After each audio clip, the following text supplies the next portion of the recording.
এই চাকরিটা কাদের জন্য এবং কাদের এই চাকরির কথা ভাবা উচিত নয়? আচ্ছা, তো আরআরবি এনটিপিসি নিয়ে যদি বলি তাহলে মূলত 2019 সালে যে আরআরবি এনটিপিসি হয়েছিল সেটা স্নাতক এবং যারা উচ্চ মাধ্যমিক পাস তাদের একটা কম্বাইন্ড ভাবে হয়েছিল। পরবর্তীকালে পোস্ট ওয়াইজ সেটা আলাদা আলাদা প্রসেস চলেছিল। এবছরে কি করেছে, মানে 2024-এর ভার্সন থেকে, এখন তো 2025-এর নোটিফিকেশন বেরিয়েছে, অলরেডি ফর্ম ফিল আপ চলছে। 24 থেকে যেটা হয়েছে যে দুটো এনটিপিসি হচ্ছে।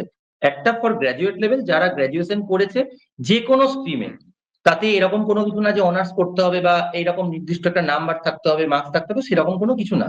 যে যে কোনো স্ট্রিমে যদি সে স্নাতক হয়ে থাকে তাহলে সে অ্যাপ্লাই করতে পারবে ফর গ্র্যাজুয়েট লেভেল এনটিপিসি, যেখানে মূলত লেভেল 5, লেভেল 6 এবং এই বছরের জন্য লেভেল 4 এর একটা পোস্ট ইনক্লুড হয়েছে। আর আচ্ছা, আরেকটা আছে যেটা হচ্ছে আন্ডার গ্রাজুয়েট লেভেল, সেখানে উচ্চ মাধ্যমিক পাস করলেই তারা দিতে পারবে আরআরবি এনটিপিসি। এক্ষেত্রে কিছু বয়স সীমা আছে, যেরকম 33 বছর আপার লিমিট আছে। তো সেই বয়স সীমার মধ্যে এবং এডুকেশনাল কোয়ালিফিকেশন তারা যদি পজেস করে সেটা, তাহলে তারা এই আরআরবি এনটিপিসি দিতে পারবে।